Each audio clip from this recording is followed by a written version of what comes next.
So let's start RMS value of AC voltage. हमने previous class में find कर लिया था आरएमएस वैल्यू ऑफ करंट, ठीक है।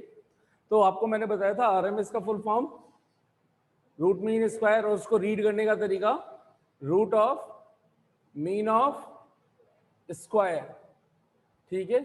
और फिर इसके बाद जो भी लिखा होता है उस क्वांटिटी का हमें ये सारा काम करना है। यहाँ पे हम किसकी बात कर रहे हैं? स्क्वायर ऑफ एसी वोल्टेज, ठीक है। ये हो गया आपका बेसिक कॉन्सेप्ट। तो लेट एन इंस्टेंटेनियस या let an AC voltage is given by alternating voltage is given by E is equals to E naught sin omega t, equation number one. अब हमें क्या करना है? डायरेक्टली इसका क्या फाइंड करना है? ये वैल्यू। तो कैसे फाइंड करेंगे? therefore according to definition of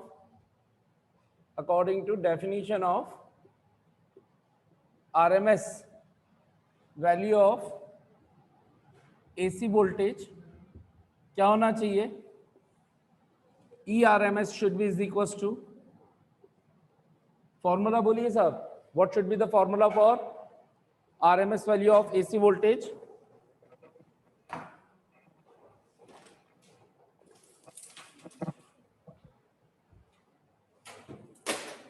हाँ भाई, फॉर्मूला बोलिए जल्दी से।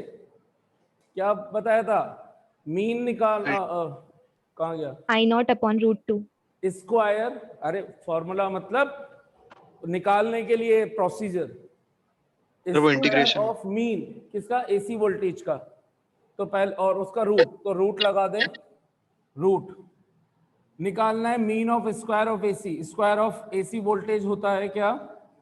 ई का स्क्वायर, और इसका मीन लेना है तो क्या करते हैं? इंटीग्रेशन ई स्क्वायर डी टी। कहां से कहां तक? वन कंप्लीट साइकिल के लिए बात कर रहे हैं।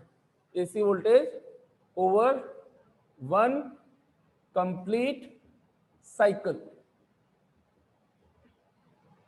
ओवर वन कंप्लीट साइकिल, ठीक है। क्या हो जाएगा? वन कंप्लीट साइकिल के लिए 0 to t, एंड मीन निकालना है तो 1/t, और रूट लगा दिया तो ये हो गया रूट। ये पूरी 1/t 0 to t फंक्शन का dt, ये हो गया मीन, और ये उसका हो गया उसका स्क्वायर। तो हमारा एम क्या बेसिकली? अब इस ई स्क्वायर डी टी को के इंटीग्रेशन को फाइंड कर लेना, वैल्यू सब्स्टिट्यूट कर देना। जल्दी से करते हैं इसको। So here integration of 0 to t E square D t को क्या लिखूंगा मैं?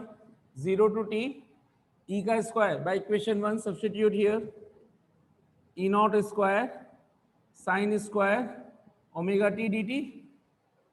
ई नॉट स्क्वायर कांस्टेंट होता है, मैक्सिमम एम्पलीट्यूड, बाहर आ जाएगा इंटीग्रेशन के, and what do we obtain? 0 to t E square D t will be equals to E naught square 0 to t। अब यहाँ पे मैं एक स्टेप और खत्म कर रहा हूँ।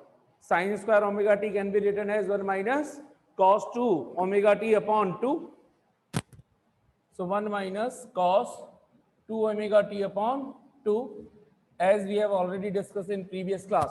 ये कैसे आता है? 2 आ जाएगा बाहर, तो ये बन जाएगा क्या? e not square by 2 0 to t 1 minus cos 2 omega t dt। ध्यान से देखोगे तो ये इस एक्सप्रेशन को जब हमने ऑब्टेन किया था तो इसका फाइनल आंसर सॉल्व अब आप करेंगे, और फाइनल आंसर क्या आता था? t। याद आ रहा है? t आता था, क्योंकि 1 का इंटीग्रेशन t और cos 2 ओमेगा t का integration sin 2 omega t upon 2 omega. फिर लिमिट सब्स्टिट्यूट करते थे, ओमेगा को सब्स्टिट्यूट करते थे 2 पाई बाय t, तो बन जाता था sin 4 pi by t into small t।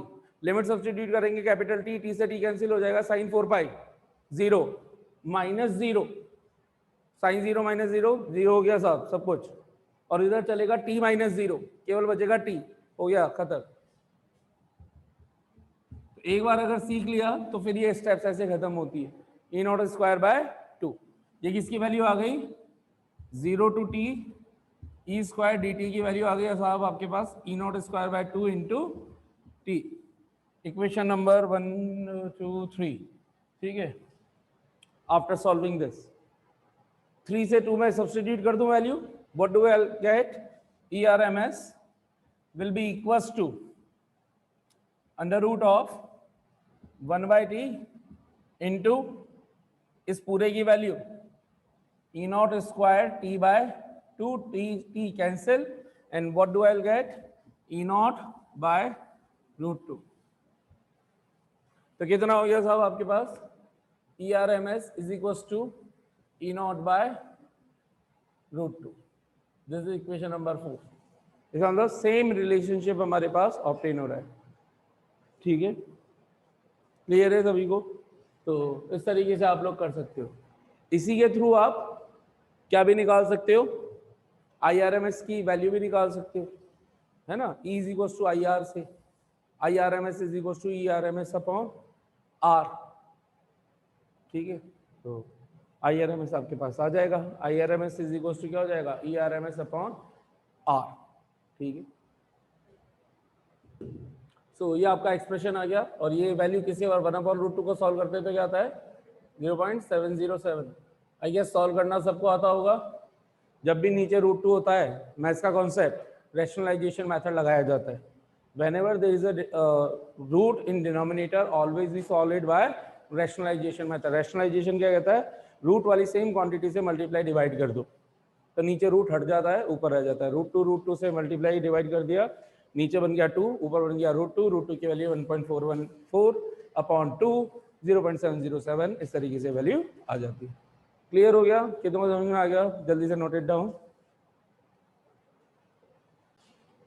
So I average थी 2 अपॉन पाई आई नॉट, यहाँ से E average is equal to I R, फॉर्मूले से I average into R, I average की वैल्यू सब्सटीट्यूट कर दी 2 I naught upon pi, but I naught R E naught हो गया तो बन गया 2 by 2 upon pi E naught. ठीक इसी तरीके से आई आर एम एस से ये कैसे निकाला, I R M S I naught by √2, E R M S is equal to I R M S is equal to E R M S is equal to I R M S into R, I R M S की value I naught by √2 into R, E R M S E naught by √2। ठीक है, अब आगे बढ़ते हैं साहब। So let's discuss now phasors and phasor diagram. ठीक है, कि what is phasor and what is phasor diagram. तो किस चीज को बोला है, नया कॉन्सेप्ट है आप लोगों के लिए। फेजर हम उस रोटेटिंग वेक्टर को बोलते हैं जो किसी साइनोसॉइडल वेरिंग करंट क्वांटिटी को रिप्रेजेंट कर रहा हो। एक ऐसा रोटेटिंग वेक्टर जो किसी साइनोसॉइडली वेरिंग क्वांटिटी को रिप्रेजेंट करे, ऐसे वेक्टर को हमने क्या नाम दे रखा है, फेजर। ठीक है, तो अगर मैं यहाँ पे फेजर को डिफाइन करूं तो व्हाट इज फेजर या what are phasors.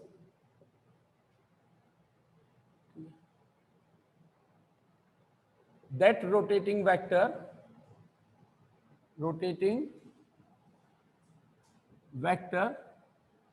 which represents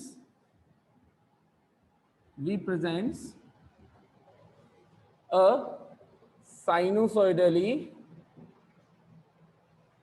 varying quantity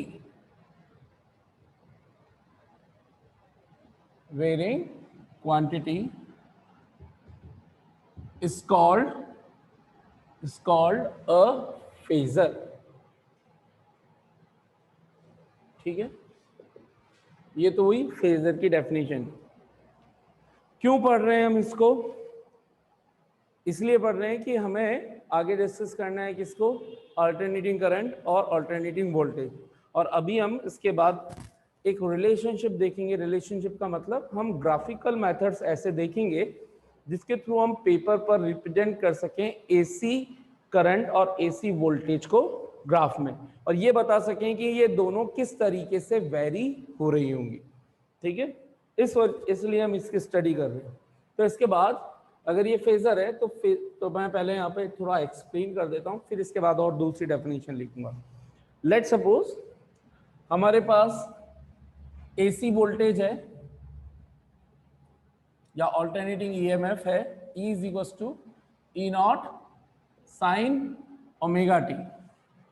और एक दूसरी आपको इंस्टेंटेनियस या एसी करंट दे रखी है, मान लीजिए लेट ये हम अज्यूम कर रहे हैं अभी, I is equals to I naught sine omega t plus five. Sine एक तो है साइन ओमेगा टी, एक है sine omega t plus five. तो जो साइन के साथ या कॉस के साथ जो भी चीज आगे लिखी होती है वो उसका थीटा होता है, एंगल, ठीक है।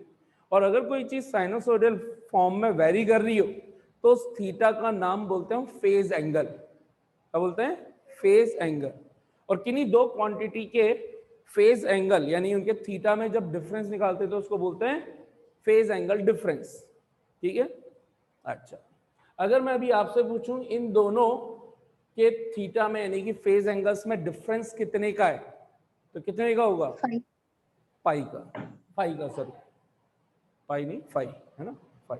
Omega t plus phi minus omega t, difference पूछ रहा हूं सिर्फ सिंपली, ठीक है।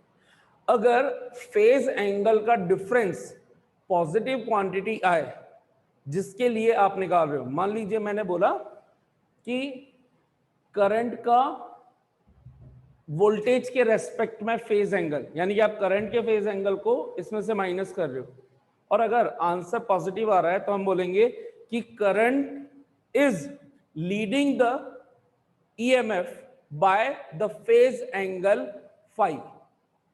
करंट वोल्टेज से आगे है, लीड कर रही है कितने एंगल से? फाइव एंगल से। यही आंसर अगर मैं करंट का फेज एंगल माइनस करूं ईएमएफ के फेज एंगल से और आंसर नेगेटिव आ जाता तो मैं बोलता कि the current is lagging behind the EMF by the angle that much. जैसे फॉर एग्जांपल मान लीजिए एक और ले लेता हूं मैं, I dash, I naught sine omega T minus five, ये एक दूसरी करंट ले ली मैंने, आई डैश। अगर मैं पूछूं आई डैश का फेज एंगल का डिफरेंस ई के रेस्पेक्ट में निकालो तो आंसर क्या आएगा? आप निकालोगे omega T minus five minus omega T minus five, तो आंसर क्या आया? नेगेटिव। तो आंसर इज, इसको बोलेंगे delta five, phase angle difference, या सिंपली फेज डिफरेंस बोलते हैं। एंगल बोलने की जरूरत नहीं पड़ती, फेज का मतलब ही एंगल है। तो फेज डिफरेंस, ये ध्यान आ रहा हो तो कहीं पे एक और इंट्रोड्यूस हुआ था फेज डिफरेंस।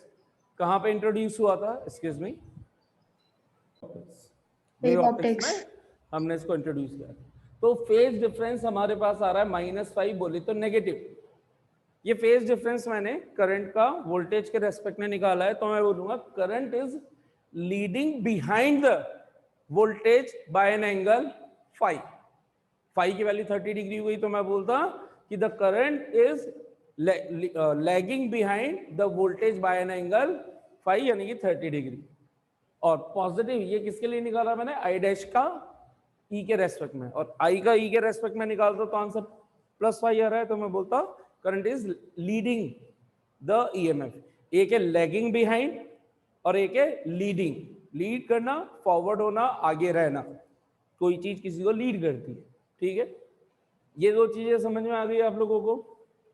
अब एक तो होता है कि सर ग्राफिकली तो हम रिप्रेजेंट करते ही हैं ऐसे, इस तरीके से, ये भी कर देते हैं ऐसे, बिल्कुल ठीक है।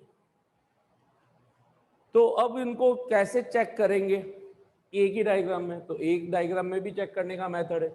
मान लीजिए ये है हमारा ईएमएफ, ठीक है, E is equal to E naught sine omega T.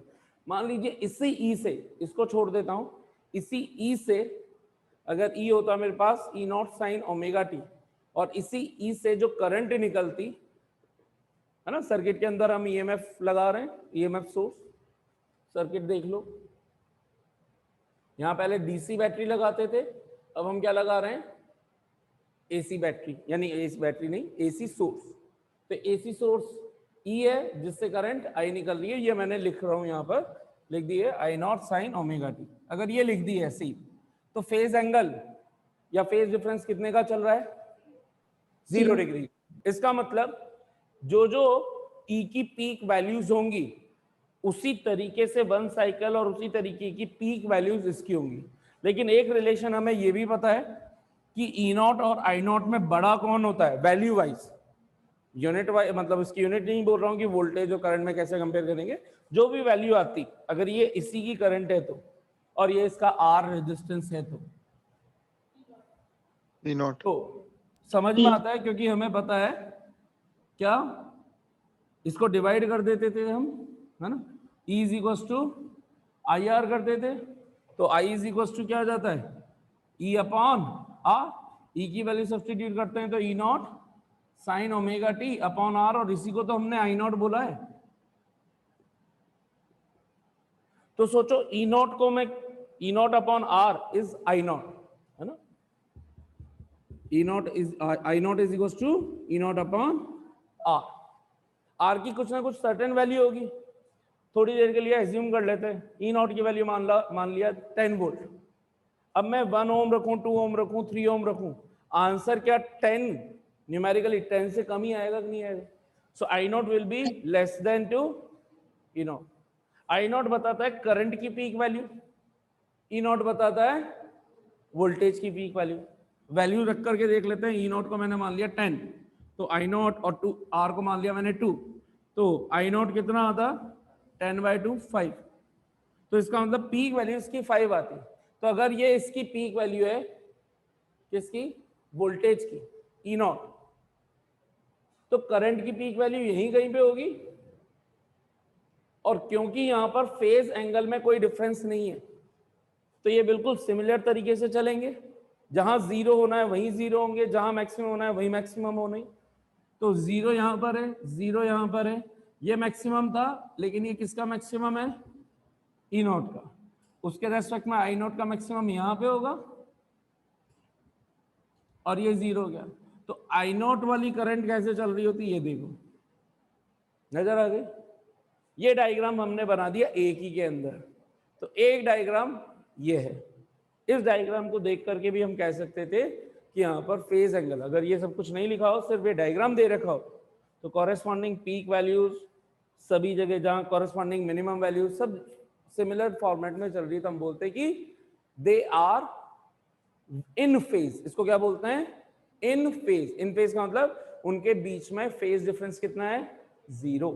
In phase का मतलब एक जैसे साथ चल रहे हैं एक ही फॉर्मेट में, ठीक। अच्छा, इससे भी, डायग्राम से भी आप फेज एंगल्स निकाल सकते हो बेसिकली। कैसे निकालते हैं, कहीं पे भी किसी भी वेव के लिए फेज एंगल निकालने का तरीका क्या होता है, कोई बताएगा? अगर एक वेव दे रखी है और मुझे पता करना है कि अभी यहां पर इसका फेज एंगल कितना है, तो हम क्या ड्रॉ करते हैं, एक टेंजेंट। क्या ड्रॉ करते हैं, टेंजेंट। तो टेंजेंट ड्रॉ करेंगे तो वो एक्स एक्सिस के साथ कुछ ना कुछ एंगल बनाएगी, तो या तो आप वाई के रेस्पेक्ट में एंगल्स लोगे या एक्स के रेस्पेक्ट में एंगल। तो ठीक इसी तरीके से मैं यहां पर इस पॉइंट पर बनाऊंगा तो इसके लिए टेंजेंट ये बनेगी, तो एक्स एक्सिस से एंगल देखूंगा तो 90 है, और वाई एक्सिस के रेस्पेक्ट में देखूंगा तो एंगल 0 डिग्री। इस पॉइंट पर पैरेलल आएगी तो मैं बोलूंगा कि एक्स एक्सिस से एंगल कितना है, 0 डिग्री, या फिर वाई एक्सिस से एंगल, ये सिंगल वेव का हुआ। दो वेव्स के एंगल को कंपेयर करना होता तो मैं क्या करता, देखिए यहां पर, यहां बनाता एक टेंजेंट। लेट्स सपोज वाई से मैं मेजर कर रहा हूं तो कितना एंगल आया इस पॉइंट पर, पीक पॉइंट पर, वाई के रेस्पेक्ट में 90, और इसी को कंपेयर करने के लिए यहां बनाता तो इसमें भी कितना आया, दोनों के बीच में डिफरेंस कितना आ रहा है, 0 आ रहा है, फेज डिफरेंस 0 आ रहा है। किसी ने कहा सर नहीं यहां बनाओ, ठीक है यहां बना दो ये। अब आप चाहे तो इसको ये वाई से ये वाला एंगल मेजर करो, तो ठीक उसी के कॉरेस्पॉन्डिंग मैं यहां पे बनाऊं तो सेम पैरेलल लाइन बनेगी। क्या ये एंगल और ये एंगल सेम रहेगा कि नहीं रहेगा? तो इन दोनों के बीच का फेज डिफरेंस समझ में आ गया, ग्राफ से भी किस तरीके से चेक। चलिए, तो ये और कुछ चीजें भी समझ में आई, अभी फेजर डायग्राम आया नहीं, अब आएगा, ठीक है। तो ये हुआ वेव्स की टर्म्स में ग्राफ बनाना। अब हम इसको रिप्रेजेंट करने वाले, ऑल दो करंट और वोल्टेज कैसी क्वांटिटीज होती हैं, स्केलर या वेक्टर? स्केलर होती है। स्केलर। स्केलर होती है करंट तो वोल्टेज, टेंसर होती है। वोल्टेज दर्शन कैसी क्वांटिटी होती है? तो घबरा काहे रहे हो भैया, कॉन्फिडेंस से जवाब दो ना। स्केलर क्वांटिटीज होती है, ठीक है। लेकिन अब इसके अंदर हम मैथ्स कुछ ऐसी लगा रहे हैं कि इनको वेक्टर क्वांटिटी से कंपेयर कर रहे हैं, ठीक है। और कौन सी वेक्टर क्वांटिटी से? रोटेटिंग वेक्टर, क्योंकि रोटेटिंग वेक्टर ऐसा होगा, मान लो ये मैंने एक प्लेन बना दिया, ठीक है, और ये है एक वेक्टर। अगर ये वेक्टर है, लेट सपोज ये एक्स वाई प्लेन है ना, और ये ओ ए, तो ओ ए इज द वेक्टर। अब ये वेक्टर इस प्लेन में रोटेट कर रहा है, तो ये जब रोटेट करेगा तो कैसे रोटेट करेगा? ऐसे। ओ एक तरह से इसकी रेडियस हो गई, तो ये इधर जा रहा है, इधर जा रहा है। ध्यान से देखो, क्या एक्स एक्सिस के साथ कुछ एंगल नजर आ रहा है? तो वहां पे कॉम्प्लेक्स सिचुएशंस आ रही थी एंगल की, यहाँ पे डायरेक्ट मिल गया हमें कि यार ये रहा थीटा, या इसको थीटा 1। जब ये यहां आ जाएगा तो क्या एंगल चेंज हो गया? अलग अलग एंगल्स आ रहे हैं, ये उस प्लेन के अंदर रोटेट हो रहा है। इसकी ये जो लेंथ है इस वेक्टर की, हम वेक्टर का मैग्नीट्यूड बोलते हैं। तो जिस भी क्वांटिटी को रिप्रेजेंट करेगा, ये उस क्वांटिटी का मैग्नीट्यूड कहला जाएगा। तो यहां पे मैं क्या कर रहा हूं, बेसिकली इस वेक्टर क्वांटिटी को कंपेयर करने वाला हूं। इसकी जगह मैं एज्यूम कर लूंगा भाई करंट भी तो ऐसे ही वेरी हो रही है, 0 डिग्री से 2 पाई में एक सर्कल, एक साइकिल कंप्लीट हो रहा है साइनोसोडल वेव का, है ना। यहां 0, ये पाई, ये 2 पाई, 2 पाई में एक साइकिल कंप्लीट होगी। सर्कल भी पूरा का पूरा 0 से 2 पाई में एक साइकिल कंप्लीट कर लेता है। तो मुझे कंपैरिजन करना थोड़ा सा आसान हो गया। तो मैं यहां से मैंने ये वेक्टर लेना स्टार्ट किया, इसको ऐसे ऐसे ऐसे रोटेट करवाता रहा। मेरे को बिल्कुल समझ में आ गया कि यार ये भी ऐसे ही घूम रही है, ये भी ऐसे घूम रही है। तो मैंने क्या कर दिया, इस ए को मैं ई बोल दूं, ओ ए को मैं रिप्रेजेंट कर रहा हूं ई से। लेकिन क्योंकि ओ ए तो वेक्टर क्वांटिटी है, इसलिए हमने इस पे ई पे एक वेक्टर लगा दिया। तो इसके लिए अब क्योंकि ई वेक्टर क्वांटिटी होती नहीं है, इसलिए हमने इसको नाम दे दिया फेजर ई या फेजर ई वेक्टर। लिखेंगे जनरली केवल ई वेक्टर, प्रोनाउंस क्या करेंगे? फेजर ई वेक्टर, ठीक है। Phasor voltage, phasor current. तो ये हो गया सब वेरिएशन किसका? वोल्टेज का वेरिएशन अपनी एक साइकिल के अंदर, जिसके अंदर ये इसके मैग्नीट्यूड को रिप्रेजेंट कर रहा है, लेंथ इसकी इसको रिप्रेजेंट कर रही है मैग्नीट्यूड को। समझ में आ गई? तो ये इसकी मैक्सिमम वैल्यू हो सकती है, ये मतलब मैक्सिमम वैल्यू होगी। और किसी पर्टिकुलर टाइम पर, मान लीजिए ये यहां से स्टार्ट हुआ था और टी टाइम में यहां पहुंच गया, तो बताओ इंस्टेंटेनियस वोल्टेज कितना है? तो उसके लिए हम क्या करते हैं, इससे प्रोजेक्शन ले लेते हैं। तो ये जो प्रोजेक्शन आया, ये इसकी ई की वैल्यू को रिप्रेजेंट कर रहा है। ओ ए बता रहा है ई नॉट को, और इस टाइम पर ए पॉइंट पर इंस्टेंटेनियस वैल्यू कितनी है? ए रही। तो ये लेंथ बता रही है क्या? ई को, इंस्टेंटेनियस। इसी तरीके से एक और डायग्राम में इसी में इंट्रोड्यूस कर दूं, तो मैं एक और वेक्टर ले लूंगा, उसको मैं करंट बोल दूंगा। हालांकि मैंने उल्टा बना दिया, करंट इससे ज्यादा नहीं बनाते हैं जनरली, करंट छोटी होती है, फिर भी केवल समझाने के लिए। आई वेरी कर रहा है, तो अब इसको थोड़ा सा रब करके वापस से बनाते हैं।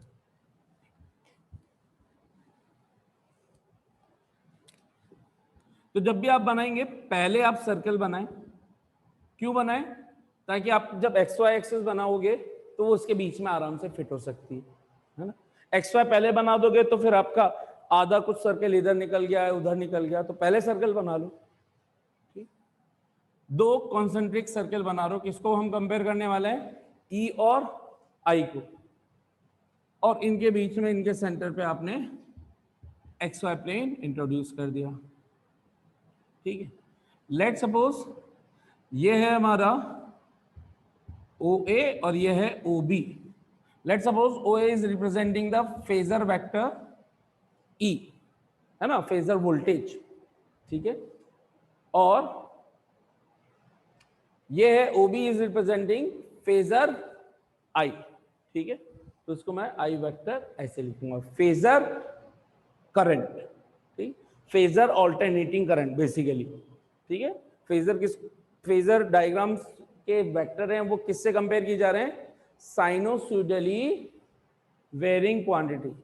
साइनोसॉइडल वेरिंग क्वांटिटी कौन है हमारे यहाँ पर स्टडी के अंदर, alternating voltage and alternating current, AC voltage या एसी करंट, वो रिप्रेजेंट कर दिया साहब। ध्यान से देखो तो क्या यहां पर इनिशियल एंगल नजर आ रहा है φ1 और ये एंगल φ2, तो ये इन दोनों के बीच का क्या हो गया, डेल्टा फाई। ये निकल गया साहब हमारा फेज डिफरेंस। अब अगर इन दोनों की एंगुलर वेलोसिटी सेम हो, ई की और आई की, तो ये दोनों हमेशा क्या एक साथ ऐसे ही घूमेंगे और इस तरह से घूमेंगे कि डेल्टा फाई हमेशा क्या बना रहेगा, कांस्टेंट बना रहेगा। समझ में आया? और नहीं भी घूमेंगे तो ये फेज डायग्राम हमें ये फ्रीडम दे देगा कि किसी भी टाइम पे अगर फेज चेंज हो रहा है तो कितने से चेंज हो रहा होगा। तो एक साथ घूमेंगे तो हम बोल देंगे कि दोनों की ओमेगा सेम है, एंगुलर वेलोसिटी या एंगुलर फ्रीक्वेंसी क्या है, सेम है ना। रोटेशन मोशन को, रोटेशन वेलोसिटी को किससे बताते हैं, ओमेगा से। तो ये ओमेगा हो गई इसकी, इस प्लेन के अलोंग, ठीक। अच्छा साहब, तो अगर इसके ओमेगा और ओमेगा दोनों की सेम हुई तब तो ये दोनों एक साथ घूमेंगे और हमेशा इनके बीच का फेज डिफरेंस क्या रहेगा, कांस्टेंट रहेगा। इससे ये भी चीज समझ में आती है कि अगर मैंने इस रोटेशन को एंटी क्लॉकवाइज, ये एंटी क्लॉकवाइज दिख रहा है क्या, ये देखो, ये रोटेशन मैं ऐसे बोल रहा हूं, तो क्या ये एंटी क्लॉकवाइज रोटेशन बोला जाएगा। क्या इससे मुझे ये भी पता चल रहा है कि कौन आगे है कौन पीछे है, हु इज लीडिंग, जिसका एंगल ज्यादा हो, करंट, इनिशियली एक्स एक्सिस से एंगल देख लो किसका ज्यादा है, आई का। तो current is leading the voltage, कितने एंगल से, φ2 माइनस φ1 से, क्योंकि φ2 is the angle of I, φ1 is the angle of E. तो what's the phase difference, φ2 minus φ1, और obviously φ2 is greater than to φ1, then answer should B positive, और answer positive आया तो हम क्या बोलेंगे, current is leading the voltage. यही rotation अगर मैं क्लॉकवाइज करवा दूं तो मैं क्या बोलूंगा, current is lagging behind the voltage. इसी के अंदर मैं आई के रेस्पेक्ट में ई पूछूं तो E is lagging behind the current for anti clockwise rotation. सारी एक ही बात है कि I for anti clockwise rotation I is leading the voltage, और what I can say, E is lagging behind in the anti-clockwise rotation by an angle φ2 minus φ1.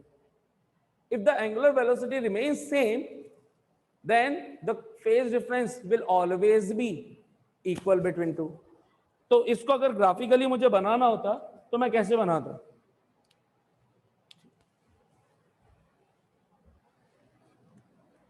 कि भाई कुछ एंगल से ये चल रहा है ज्यादा आगे,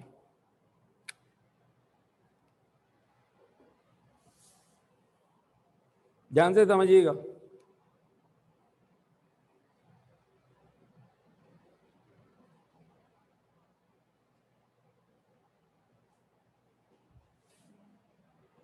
दोनों, ये जीरो से स्टार्ट हुआ, ये जीरो से पीछे से स्टार्ट हुआ, तो एंटी क्लॉकवाइज रोटेशन के लिए आगे जो है वो आई हो गई, क्योंकि ये माइनस में चला गया ना।